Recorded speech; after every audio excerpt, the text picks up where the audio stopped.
വിജയത്തിന്റെ കൈപ്പറഞ്ഞ് എഞ്ചിനീയറിംഗ് പഠനത്തിന്റെ തുടക്കം. പക്ഷേ 90കളിൽ എത്തി നിൽക്കുന്നത് സ്വന്തം പേരിൽ എഴുതി ചേർത്ത 17 പേറ്റന്റുകളുമായി. സ്വപ്നങ്ങൾ കാണാനും നേട്ടങ്ങൾ കൊയ്യാനും പ്രായം ഒരു തടസ്സമല്ലെന്ന് തെളിയിക്കുകയാണ് മെക്കാനിക്കൽ എഞ്ചിനീയറായ തൃശൂർ സ്വദേശി K U. Varunni. Infinitely variable automatic transmission system എന്ന ഗിയർ സിസ്റ്റം രൂപകൽപ്പന ചെയ്താണ് തന്റെ നേട്ടങ്ങളുടെ പട്ടികയിലേക്ക് വാറുണ്ണി ഒരു പൊൻതൂവൽ കൂടി ചേർത്തുവെക്കുന്നത്. പരമ്പരാഗത ഓട്ടോമാറ്റിക് ഗിയർ സിസ്റ്റങ്ങളുടെ സ്റ്റെപ്പ് ബൈ സ്റ്റെപ്പ് ആക്സലറേഷൻ പൂർണ്ണമായും മാറ്റി സ്ഥാപിക്കുന്ന സിസ്റ്റമാണ് ഓട്ടോമൊബൈൽ രംഗത്തേക്കുള്ള വാറുണ്ണിയുടെ ഏറ്റവും പുതിയ സംഭാവന.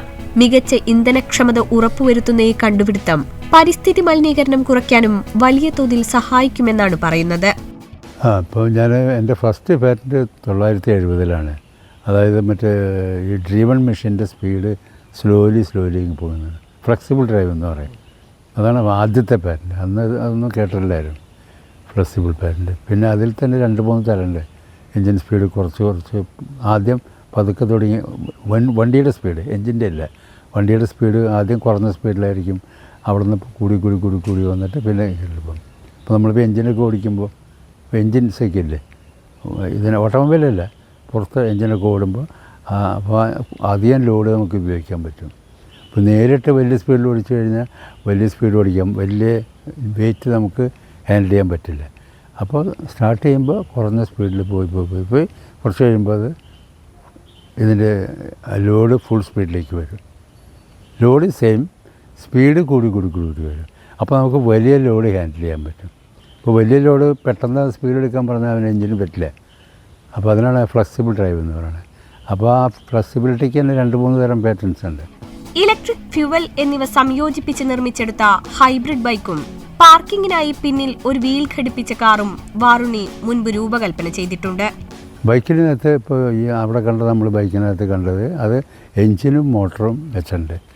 അപ്പോൾ നമുക്ക് ഏത് വേണേൽ വെച്ച് ഓടിക്കാം. പക്ഷേ നമ്മൾ ഓടിക്കേണ്ടത് എൻജിനും മോട്ടറും കൂടി ആദ്യം ഓടിച്ച് നോർമൽ സ്പീഡിലേക്ക് എത്തുമ്പോൾ എൻജിൻ ഓഫ് ചെയ്യും, പിന്നെ മോട്ടർ മാത്രമാവും.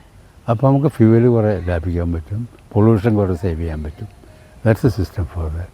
രണ്ടും കൂടി വേണം ഓടിക്കാം. പിന്നെ ഹയർ സ്പീഡിലൊക്കെ പോകണമെങ്കിൽ രണ്ടും കൂടി ഓടിക്കാം. അതിനുള്ളതാണ്. അതെങ്ങനെയാണെങ്കിൽ അതിൻ്റെ പിന്നിൽ ഒരു 5ാമതൊരു വീല് വെച്ചിട്ടുണ്ട്. അപ്പോൾ നമ്മളൊരു ബട്ടൺ അമർത്തി കഴിഞ്ഞാൽ വീൽ ഇറങ്ങി വരും, എന്നിട്ട് ഓട്ടോമാറ്റിക്കായിട്ട് നിൽക്കും. നിന്ന് കഴിഞ്ഞാൽ പിന്നെ ഈ ബാക്കിൽ 2 വീല് മുകളിലേക്ക് പോകും. പിന്നെ ഇതുമ്മലാണ് വണ്ടി നിൽക്കുന്നത്, ഈ പുതിയ വീലിലാണ് നിൽക്കുന്നത്. പിന്നെ നമ്മൾ ടേൺ ചെയ്യുന്ന പുതിയ വീല് പിടിച്ചെടുത്തിരിക്കുകയാണ്. അത് പുള്ളി ചെയ്ത് കഴിഞ്ഞാൽ ഒരു സൈഡിലേക്ക് പോകും, മറ്റേത് പുള്ളി ചെയ്ത് കഴിഞ്ഞാൽ മറ്റേ സൈഡിലേക്ക് പോകും. അപ്പോൾ നമുക്ക് എവിടേക്കാണ് തിരിയേണ്ടതെന്ന് നോക്കിയിട്ട് അത് വെച്ച് പുള്ളി ചെയ്താൽ മതി. അപ്പോൾ വണ്ടി നേരെ പോയിട്ട് ആ മതിലിൻ്റെ അവിടെ ചെല്ലുമ്പോൾ പെട്ടെന്ന് അവൻ തിരിഞ്ഞിങ്ങോട്ട് വരും. അപ്പോൾ നമുക്ക് വളരെ കുറഞ്ഞ സ്ഥലത്ത് വെച്ചത് പാർക്ക് ചെയ്യാൻ പറ്റും.